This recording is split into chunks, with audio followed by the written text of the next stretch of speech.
Good morning students. आपकी ecology और environmental biology वाली यूनिट में अपन first chapter number 13 organism and population discuss कर रहे हैं। और उस चैप्टर में बच्चों अपन एबायोटिक टाइप के जो मेजर एनवायरमेंटल फैक्टर्स थे, टेम्परेचर है, वाटर है, लाइट है, सॉइल है, वहाँ तक का स्टडी कंप्लीट कर चुके हैं। इस वीडियो लेक्चर में अपन स्टडी करने वाले हैं responses to abiotic factors. Organism abiotic factors के अगेंस्ट क्या क्या रेस्पॉन्स देते हैं। अब देखो बच्चों, सिंपल सा कंसेप्ट है, जो एनवायरमेंटल कंडीशंस होती है ना, एनवायरमेंटल कंडीशंस, वो कंडीशंस कभी भी कांस्टेंट नहीं रहती है, वो कंडीशन बदलती रहती है। अब कंडीशंस चेंज होगी तो बच्चों वो चेंजेबल कंडीशन ऑर्गेनिज्म को अफेक्ट करती है। ठीक है, ऑर्गेनिज्म उन चेंजेबल एनवायरमेंटल कंडीशंस को फेस करता है, उनके अगेंस्ट रेस्पॉन्स देता है और अपने फंक्शन को मैक्सिमम करने का वो ट्राई करता है। ठीक है, अब कितने कर पाते हैं कितने नहीं कर पाते ये एक अलग बात है। बाकी अपने को ये जरूर ध्यान रखना है कि किसी भी ऑर्गेनिज्म की जो एफिशिएंसी होगी, फंक्शनिंग होगी, वो बच्चों एनवायरनमेंट के फैक्टर से, एनवायरमेंटल कंडीशन से अफेक्ट होती है। अब अगर मान लो ऑर्गेनिज्म है वो कांस्टेंट इंटरनल एनवायरमेंट रखें, ठीक है, इंटरनल एनवायरमेंट कैसा रखे, कांस्टेंट रखें। अब कांस्टेंट इंटरनल एनवायरमेंट की वजह से क्या होगा, तो ध्यान दो बच्चों, ये कांस्टेंट इंटरनल एनवायरमेंट जो होता है ये परमिट करता है किस चीज को,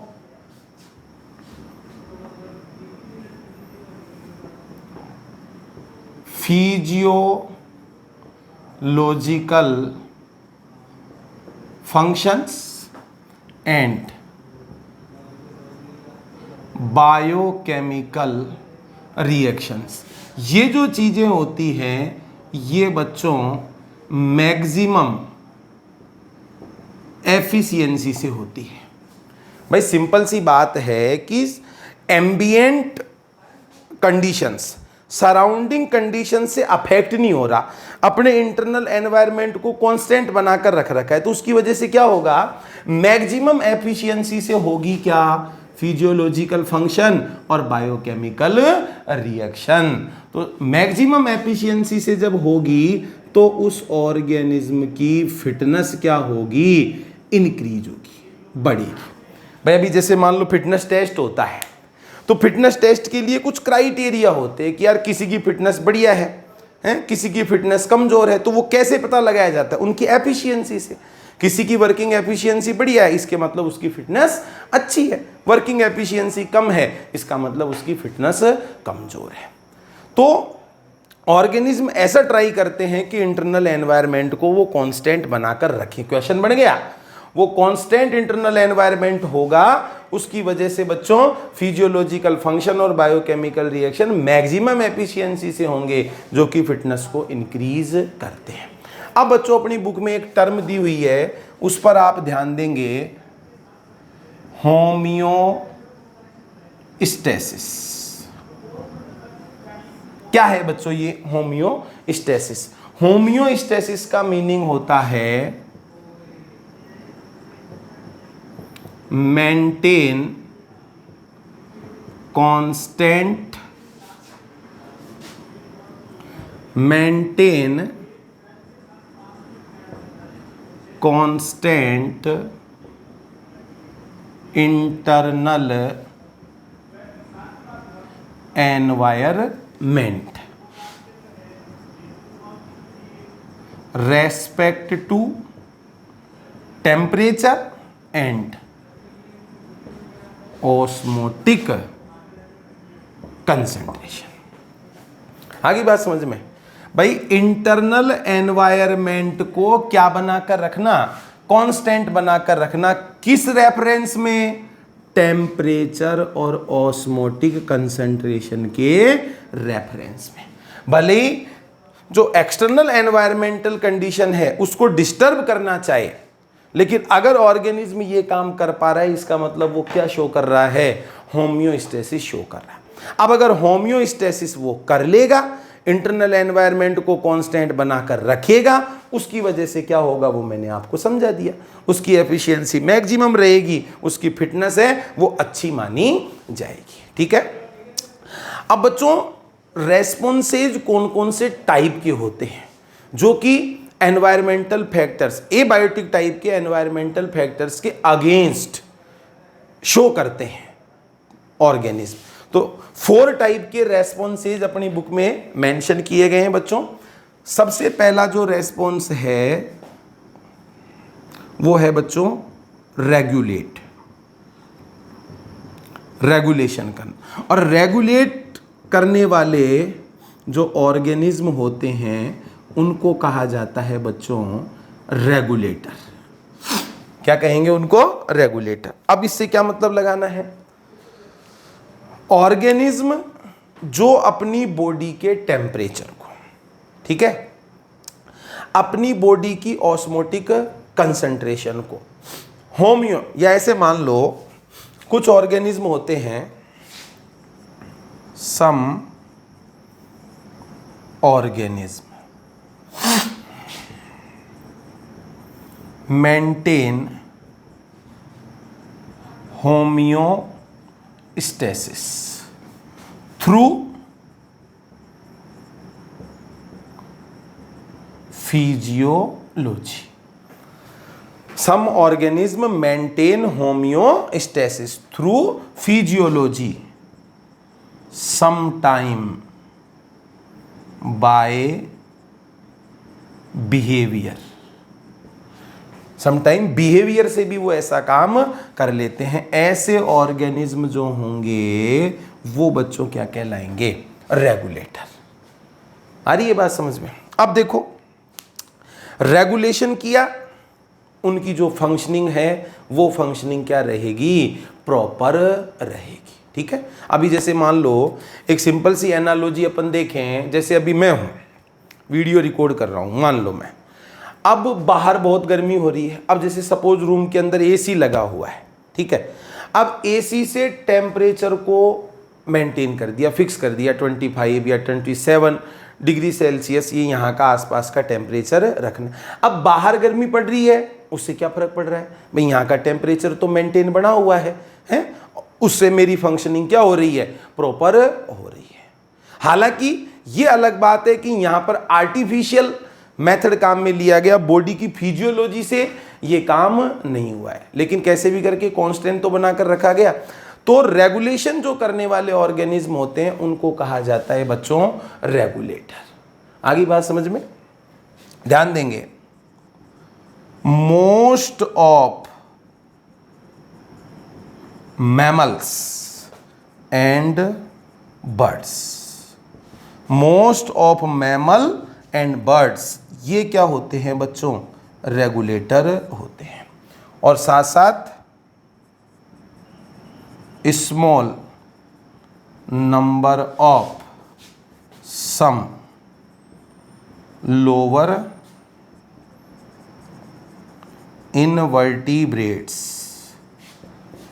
और वर्टिब्रेट्स, ये भी बच्चों रेगुलेटर होते हैं। अदरवाइज तो आपको सिंपली ध्यान रखना है, मोस्ट ऑफ मैमल और बर्ड्स जो होते हैं वो रेगुलेशन शो करते हैं। अब देखो इवोल्यूशनरी बायोलॉजिस्ट का ये बिलीव है, इवोल्यूशनरी बायोलॉजिस्ट का ये बिलीव है कि यार जो मैमल्स होते हैं उन मैमल्स का ज्योग्राफिकल डिस्ट्रीब्यूशन सबसे ज़्यादा होता है। नहीं, कोई पोलर रीजन हो, कोल्डर रीजन है, या कोई जैसे सहारा का डेजर्ट है, हर जगह पर जो मैमल होते हैं वो आराम से सर्वाइव कर जाते हैं। उनका ज्योग्राफिकल डिस्ट्रीब्यूशन भी बहुत ज़्यादा है, सब टाइप के ज्योग्राफिकल रीजन में पाए जाते हैं। तो इसके पीछे रीजन क्या है, उनकी टेम्परेचर को रेगुलेट करने की कैपेसिटी, प्रॉपर्टी। टेम्परेचर को रेगुलेट करने की प्रॉपर्टी उनकी बहुत ज़्यादा होती है, इसीलिए वो सक्सेसफुल है मैमल। ठीक है, इस अर्थ पे सबसे सक्सेसफुल, सबसे ज़्यादा एडेप्टिव कौन माने जाते हैं? मैमल माने जाते हैं, सबसे ज़्यादा डेवलप है। तो उसके पीछे कहीं ना कहीं एक रीज़न ये भी है कि टेम्परेचर को रेगुलेट करने की कैपेसिटी उनमें बहुत ज़्यादा होती है। ठीक है, अब लेकिन ये तो बहुत कम कर पाते हैं, तो फिर और दूसरे एनिमल, प्लांट्स जो होते हैं वो किस टाइप का रेस्पॉन्स देते हैं, ये अपन पढ़ते हैं बच्चों।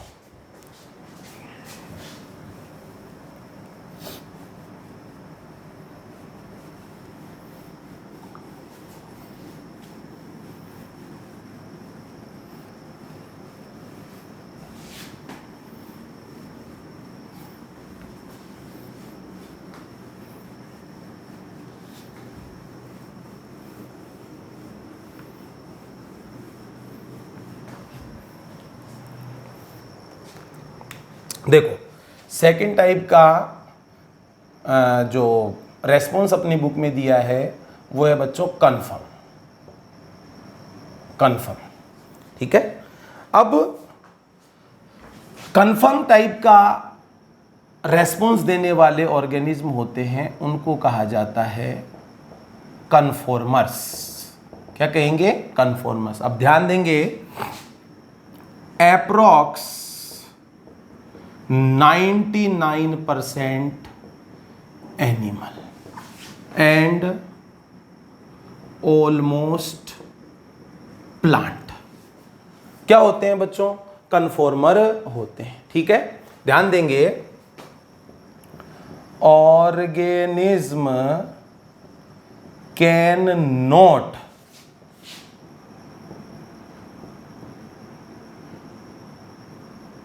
maintain body temperature according ambient temperature। Ambient temperature के अकॉर्डिंग बॉडी के टेम्परेचर को मेंटेन नहीं रख पाते हैं। टेम्परेचर डिक्रीज हुआ उनका भी डिक्रीज हो जाएगा, टेम्परेचर इंक्रीज हुआ उनका भी इंक्रीज हो जाएगा। ऐसा ही अगर अपन बात करें aquatic organism can not maintain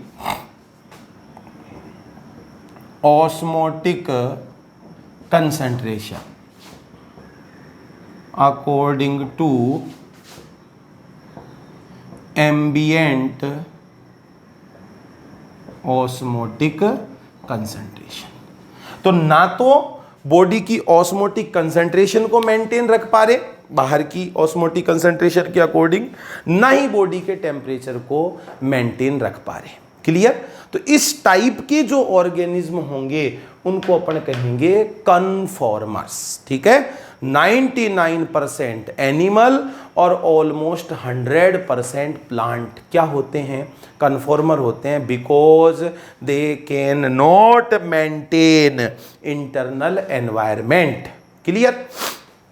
अब ध्यान दो बच्चों, देखो, अब अपन से पूछा जाए कि यार बढ़िया फंक्शनिंग तो कब होगी? कि जब बढ़िया फंक्शनिंग कब होगी? जब इंटरनल एनवायरनमेंट क्या रहे? कांस्टेंट रहे। ठीक है, इसका मतलब मोस्ट ऑफ प्लांट और एनिमल क्या है? कन्फॉर्मर है। तो ज्यादा अच्छा तो क्या था? रेगुलेटर बनना। तो ये क्वेश्चन अपन से पूछा जा सकता है कि यार रेगुलेशन जब इतना इफेक्टिव है, इतना अच्छा है, तो टाइम के साथ साथ कन्फॉर्मर चेंज होकर रेगुलेटर क्यों नहीं बने? भाई अपन से पूछा जाए रेगुलेटर बढ़िया है, कन्फॉर्मर बढ़िया है, तो रेगुलेटर बढ़िया है, तो फिर तो सबको रेगुलेटर बन जाना चाहिए था, नहीं? लेकिन रेगुलेटर तो बहुत कम होते। तो यहां पर एक इंपॉर्टेंट चीज है बच्चों, in case of regulation, in case of regulation, इसमें दो चीजों का ध्यान रखा जाता है। एक तो कोस्ट, कि साहब वो रेगुलेशन करने में कोस्ट कितनी आएगी, और दूसरी चीज बेनिफिट, वो रेगुलेशन करने से बेनिफिट कितना होगा, इन चीजों को ध्यान में रखा जाता। मैं आपको एक एग्जांपल से समझाता हूं, समझना अच्छी तरह से। अभी जैसे मान लो गर्मी होती है, एसी जैसे मान लो लगा दिया गया। अब एसी में बिल्कुल अच्छा फील होता है, बाहर आग बरस रही है, उससे कोई इफेक्ट नहीं है, एसी से आराम से काम चल रहा है। अब कितने लोग नहीं चाहते कि हमारे घर में एसी होना चाहिए? आप बताओ। सब चाहते हैं कि हमारे घर के अंदर एसी होना चाहिए, लेकिन रियलिटी में कितने हैं जो एसी को अफोर्ड कर सकते हैं? हरी बात समझ भाई, एसी खरीद के लाने के लिए एक मोटे पैसे की रिक्वायरमेंट होती है पर मंथ उसका इलेक्ट्रिसिटी का जो बिल आएगा वो भी अपने को पे करना पड़ेगा। अब मान लो एक पुअर कोई फैमिली है, कोई पुअर व्यक्ति है, बेचारा गरीब है, उसकी अर्निंग सोर्स ही इतना ही है, ठीक है, कि वो तो मुश्किल से अपना खाना पीना जीवन यापन कर पाता है, एसी वगैरह को वो अफोर्ड ही नहीं कर सकता। तो ऐसा थोड़ी किया जाएगा कि यार नॉर्मल रह पाएं या अपना नॉर्मल सर्वाइवल हो, वो तो हो नहीं पा रहा है तो वो कोई एसी थोड़ी लेके आएगा। पहले तो उन चीज़ों पर ध्यान लगाएगा। तो कॉस्ट भाई, ऑर्गेनिज्म के केस में भी ऐसा होता है। अगर मान लो वो टेम्परेचर को रेगुलेट कर रहा है तो बॉडी की कितनी एनर्जी खर्च होगी, वो टेम्परेचर रेगुलेट करने से उसको बेनिफिट कितना हो रहा है। मान लो एनर्जी बहुत ज़्यादा यूटिलाइज हो रही है और बेनिफिट भी मान लो कम हो रहा है, तो वो उस एनर्जी को कहीं दूसरी जगह पर लगाएगा। तो हमेशा ये चीज़ ध्यान रखनी है। अगर आपसे क्वेश्चन पूछा जाता है कि रेगुलेशन अच्छा है ऑर्गेनिज्म के लिए, एफिशिएंसी बनी रहेगी, लेकिन फिर भी कन्फॉर्मर डेवलप होके अडेप्ट होके रेगुलेटर नहीं बने, तो बच्चों उस केस में कॉस्ट और बेनिफिट को देखा जाता है। आगे बात समझ। अब अपनी बुक में एक क्वेश्चन और पूछा गया, उस पर अपन ध्यान देते हैं।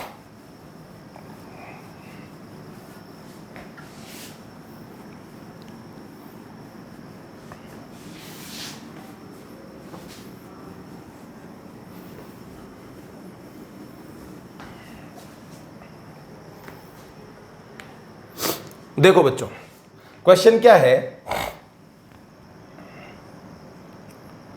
स्मॉल साइज्ड ऑर्गेनिज्म एब्सेंट और very rarely found in colder polar region. Small sized के जो एनिमल होते हैं वो कोल्डर पोलर रीजन में या तो बहुत रेयर मिलते हैं या फिर वो पाए ही नहीं जाते हैं। सॉरी, या तो बहुत रेयर मिलेंगे या फिर वो मिलेंगे ही नहीं। अब इसके पीछे रीजन क्या है, तो देखो बच्चों, स्मॉल साइज्ड ऑर्गेनिज्म है। जैसे अगर अपन बात करें, श्रू है, हमिंग बर्ड है, स्मॉल साइज के ऑर्गेनिज्म है। अब इनमें क्या होता है बच्चों, जो इनकी बॉडी का सरफेस एरिया होता है वो सरफेस एरिया तो होता है ज़्यादा। किसके रेस्पेक्ट में? वॉल्यूम के रेस्पेक्ट में। भाई बॉडी का सरफेस एरिया ज़्यादा है और वॉल्यूम कम है। अब देखो बच्चों, टेम्परेचर लॉस या हीट की भी अपन बात कर सकते हैं, हीट और टेम्परेचर लॉस और गेन। भाई टेम्परेचर का लॉस हो रहा है, टेम्परेचर गेन हो रहा है, हीट रिलीज हो रही है या हीट को गेन किया जा रहा है, ये किसका फंक्शन है? Function of surface area. किसका फंक्शन है बच्चों? सरफेस एरिया का फंक्शन है हीट को गेन करना या उसका लॉस होना। अब इनका सरफेस एरिया है ज्यादा और वॉल्यूम है कम। तो बच्चों विंटर टाइम में, विंटर टाइम की बात कर लो या इस वैसे ही कोल्डर रीजन है, ये तो ठंडी जगह है, तो यहां पर क्या होता है बच्चों, वेरी फास्ट हीट लॉस होगा। क्यों? क्योंकि सरफेस एरिया क्या है? ज्यादा है। तो ज़्यादा सरफेस एरिया से बहुत तेजी से क्या होता है, हीट लॉस होगा। अब ये वेरी फास्ट हीट लॉस होगा तो उनको क्या करना पड़ेगा, मेटाबॉलिज्म इंक्रीज करना पड़ेगा, बढ़ाना पड़ेगा। क्यों, हीट को जनरेट करने के लिए। उस हीट का फिर क्या हो जाएगा, बढ़े हुए सरफेस एरिया से लॉस हो जाएगा। तो अगर सरफेस एरिया कम रहे और वॉल्यूम ज्यादा रहे तब जाके वो सरवाइव कर सकते हैं, अदरवाइज वो सरवाइव नहीं कर सकते। तो स्मॉल साइज्ड के जो एनिमल होंगे, ऑर्गेनिज्म जो होते हैं, वो कोल्डर पोलर रीजन में नहीं मिलने का कारण यही होता है कि सरफेस एरिया ज़्यादा रहता है, बॉडी से हीट का लॉस जो होता है वो बहुत तेज़ी से होता है, मेटाबॉलिज्म को बढ़ाना पड़ता है और पूरा का पूरा वो लॉस हो जाता है, इसलिए वो वहाँ पर सरवाइव नहीं कर पाते। क्लियर। अब देखो बच्चों, एक कैटेगरी और बताई गई है,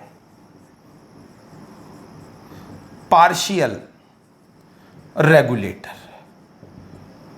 भाई ऑर्गेनिज्म ने रेगुलेशन तो किया लेकिन वो कंप्लीटली नहीं किया, पार्शियल।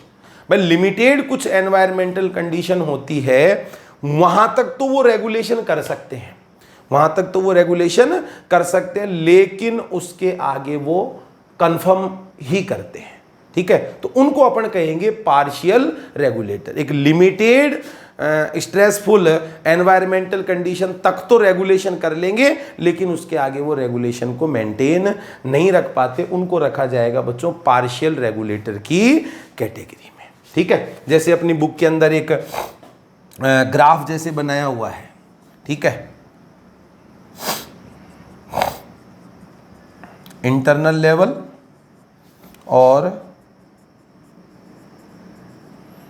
External level.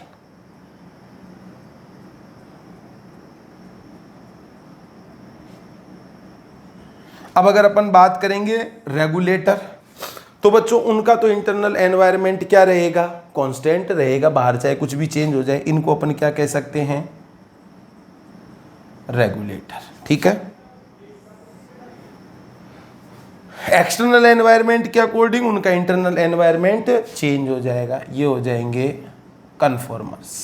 क्लियर। और एक तीसरे टाइप के और बताए गए हैं, पार्शियल रेगुलेटर।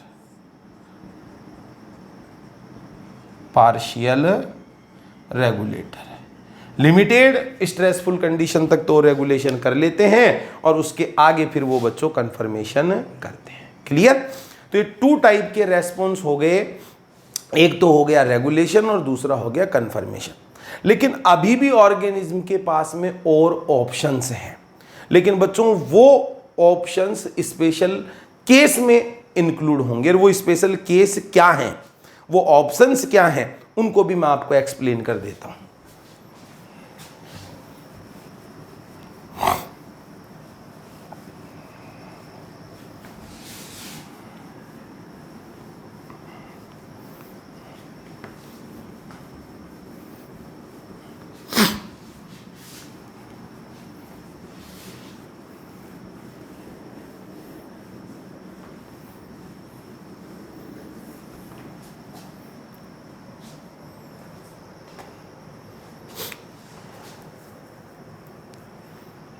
देखो बच्चों, स्ट्रेसफुल कंडीशंस, स्ट्रेसफुल कंडीशंस, अगर स्ट्रेसफुल कंडीशन लोकेलाइज्ड है, स्ट्रेसफुल कंडीशन लोकेलाइज्ड है, या अपन ऐसे कह सकते हैं पर्टिकुलर प्लेस में है, या फिर हो सकता है स्ट्रेसफुल कंडीशन जो है वो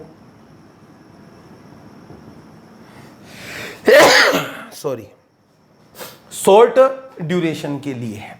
तो इस केस में ध्यान दो बच्चों, टू अल्टरनेट और ऑप्शंस आर आल्सो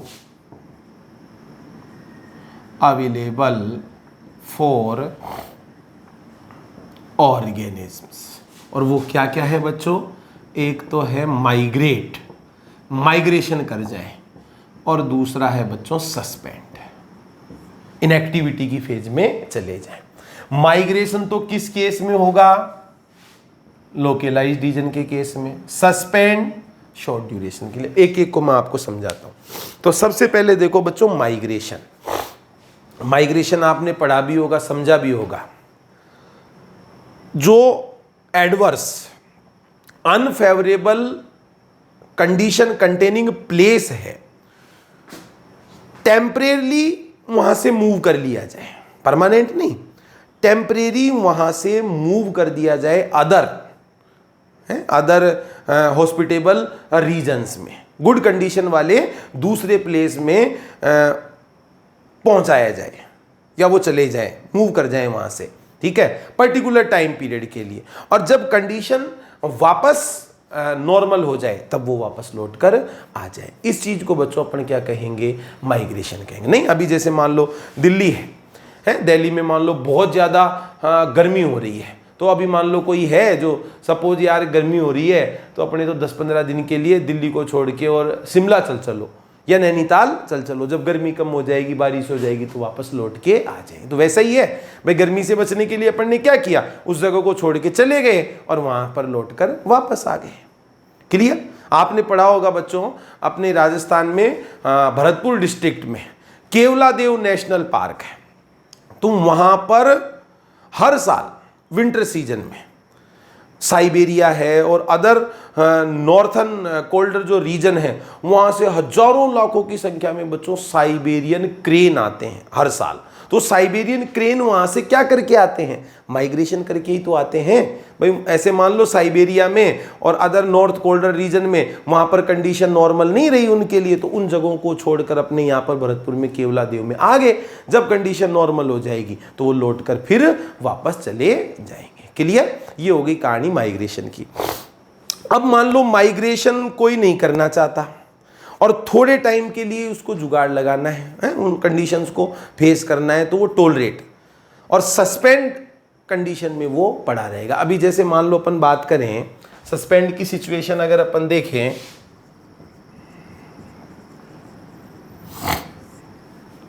बैक्टीरिया है, फंजाई है,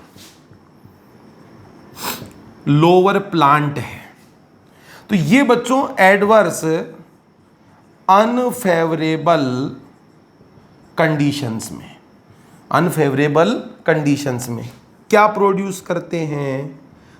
थिक वॉल्ड स्पोर प्रोड्यूस करते हैं।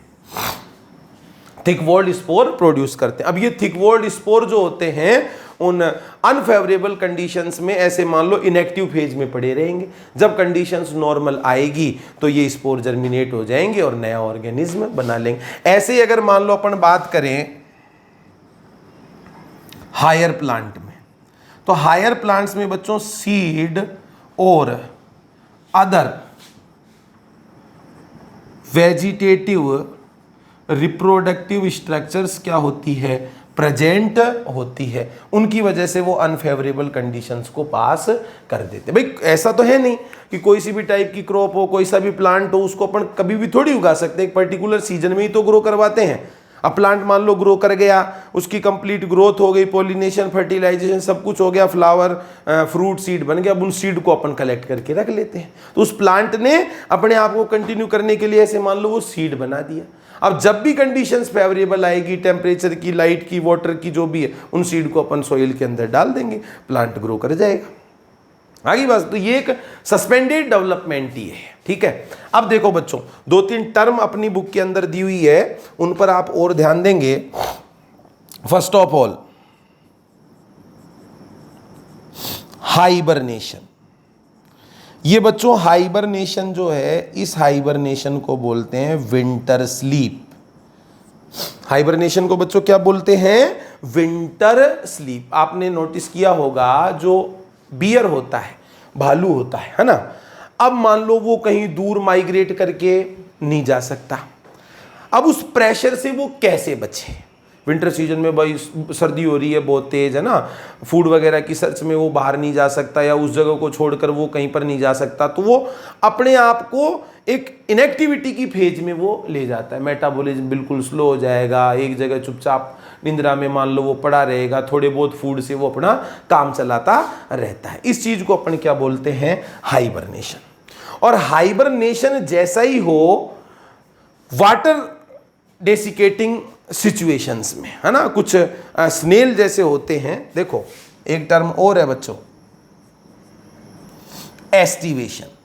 एस्टिवेशन वाटर डेसिकेटिंग सिचुएशंस में, अभी जैसे मान लो कोई वाटर बॉडी है, अब उसमें पानी की कमी आ गई, पानी कम हो गया, सूख गया, तो ऐसी सिचुएशन में क्या होता है, वो जो स्नेल्स होते हैं वो एस्टिवेशन में चले जाते हैं। जैसा बियर ने मान लो सर्दी में किया, वैसा का वैसा काम ही ऐसे मान लो स्नेल्स समर टाइम पर कर रहे हैं वाटर डेसिकेशन से बचने के लिए। एक अपनी बुक में दिया हुआ है बच्चों डायापोज।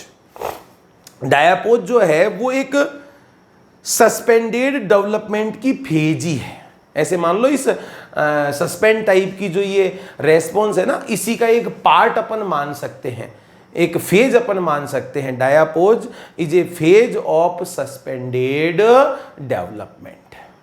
आ रही बच्चों बात समझ में? कोई वाटर बॉडी के अंदर जैसे कोई जू प्लैंकटन वगैरह हैं, तो जू प्लैंकटन वगैरह डायापोज में एंटर हो जाते हैं, ठीक है, जिसको अपन सस्पेंडेड डेवलपमेंट का ही एक पार्ट मान सकते हैं। क्लियर? तो ये बच्चों ऐसे मान लो अपनी बुक के अंदर रेस्पॉन्सेज दिए हुए थे एबायोटिक फैक्टर्स के अगेंस्ट, रेगुलेशन करना, कन्फर्मेशन है, माइग्रेशन है, सस्पेंडेड डेवलपमेंट है, इन सब की कहानी अपन कंप्लीट कर चुके हैं, ऑर्गेनिज्म क्या क्या रेस्पॉन्स देते हैं।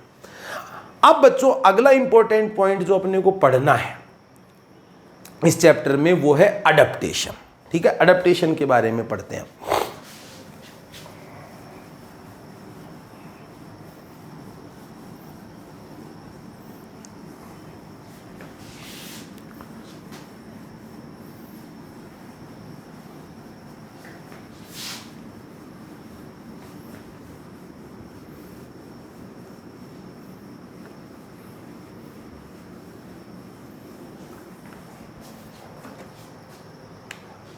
देखो बच्चों,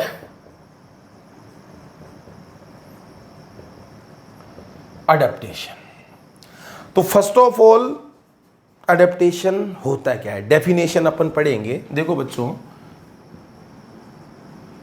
adaptation is any attribute of organism. Organism का कोई एट्रीब्यूट होता है, लक्षण होता है, जो कैसा हो सकता है, ध्यान दो बच्चों, फिजियोलॉजिकल हो सकता है, मॉर्फोलॉजिकल हो सकता है, बिहेवियरल हो सकता है, या बायोकेमिकल हो सकता है। क्लियर? तो adaptation is any special attribute of organism which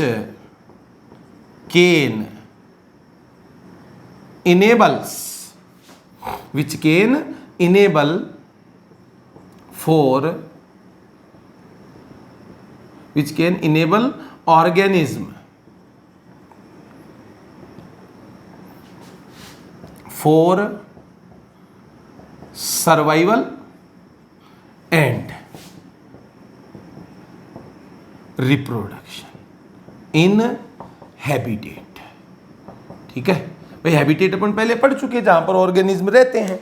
तो जहां ऑर्गेनिज्म रह रहा है उस ऑर्गेनिज्म के वो कुछ पर्टिकुलर प्रॉपर्टीज होती हैं, एट्रीब्यूट होते हैं, कैरेक्टर होते हैं, उनकी वजह से वो वहां पर रह सकता है। तो किसी भी ऑर्गेनिज्म के ऐसे कैरेक्टर, ऐसे गुण जो उस ऑर्गेनिज्म को उसके हैबिटेट में सरवाइव करने के लिए और रिप्रोड्यूस होने के लिए एबल बनाते हैं, ऐसे कैरेक्टर्स को ही बच्चों, ऐसे एट्रीब्यूट्स को ही बच्चों क्या कहा जाता है, अडेप्टेशन कहा जाता है। अब अपन जानते हैं जैसे अपनी अर्थ के ऊपर लाइफ का ओरिजिन हुआ, आज जैसी एनवायरमेंटल कंडीशन है, पहली ऐसी एनवायरमेंटल कंडीशन नहीं थी। तो जैसे जैसे एनवायरमेंटल कंडीशन बदली, ऑर्गेनिज्म ने अपने आप को अडेप्ट किया, तभी तो वो सरवाइव कर पाए। भाई एनवायरमेंटल कंडीशन के अकॉर्डिंग अपने आप को अडेप्ट नहीं करेंगे, कुछ स्पेशल प्रॉपर्टी जनरेट नहीं होंगी, तो वो सरवाइव ही नहीं कर पाएंगे। तो ऐसे मान लो मिलियंस ऑफ ईयर से ये प्रोग्राम चल रहा है अडेप्टेशन डेवलप होने का, ठीक है। तो एक लॉन्ग टाइम के ड्यूरेशन से ऑर्गेनिज्म में क्या डेवलप हुए, अडेप्टेशन डेवलप हुए, और फिर वो अडेप्टेशन बच्चों जेनेटिकली क्या हो गए, फिक्स हो गए, ठीक है। एक जनरेशन से दूसरी जनरेशन में ट्रांसफर भी हुए। अडेप्टेशन डेवलप होने का, ओरिजिनेट होने का जो लेवल होता है वो बच्चों होता है पॉपुलेशन। अडेप्टेशन हमेशा जनरेट होते हैं पॉपुलेशन के लेवल पर, ठीक है। अब अडेप्टेशन कौन कौन से टाइप के हो सकते हैं, तो ध्यान दो बच्चों, बेसिकली अडेप्टेशंस 2 टाइप के अपन बता सकते हैं। First is phenotypic adaptations and second is genotypic adaptations. Phenotypic adaptations and genotypic adaptation. Phenotypic adaptations बच्चों क्या माने जा सकते हैं, favorable changes in physiology and morphology according to environment के अकॉर्डिंग फेवरेबल चेंजेज होना, किस में, फिजियोलॉजी में और मॉर्फोलॉजी में, किस काम के लिए, क्विक रेस्पॉन्स के लिए। आगे बात समझ, इमीडिएट। अब वो जब तक वो स्ट्रेसफुल कंडीशन मान लो रहेगी तो वो जनरेट हो जाएंगे, और फिर थोड़े समय के बाद में वो वापस क्या हो जाते हैं, डिसअपियर हो जाते हैं। जेनेटिकली ये फिक्स्ड नहीं होते हैं, एक पॉपुलेशन से ऐसे मान लो एक जनरेशन से दूसरी जनरेशन में ट्रांसफर नहीं होते। जीनोटाइपिक अडेप्टेशंस की बात करेंगे तो एक पॉपुलेशन में ऐसे मान लो बच्चों क्या आते हैं, जेनेटिक वेरिएशंस आते हैं। पॉपुलेशन में क्या आते हैं, जेनेटिक वेरिएशंस आते हैं, और उन जेनेटिक वेरिएशन की वजह से वो पॉपुलेशन क्या होती है, इनेबल होती है किसमें रहने के लिए, फॉर इट्स हैबिटेट, ठीक है। जेनेटिक वेरिएशन से जो अडेप्टेशन आए हैं वो जेनेटिकली फिक्स्ड हो जाते हैं और एक जनरेशन से दूसरी जनरेशन में ट्रांसफर हो जाते हैं। क्लियर। तो ये 2 बेसिक टाइप हो गए अडेप्टेशंस के। अब अपनी बुक में अडेप्टेशंस के कई, भाई जैसे एट्रीब्यूट बताया है, कैरेक्टर बताया, फिजियोलॉजिकल, मॉर्फोलॉजिकल, बिहेवियरल, बायोकेमिकल, कोई से भी टाइप का हो सकता है। तो सबके एग्जाम्पल अपनी बुक के अंदर दिए हुए हैं, ठीक है। फिजियोलॉजिकल अडेप्टेशन समझेंगे एग्जाम्पल्स के साथ, मॉर्फोलॉजिकल, है ना, और बिहेवियरल, बायोकेमिकल, ये सब बच्चों अपन नेक्स्ट वीडियो लेक्चर में डिस्कस करेंगे। Thank you.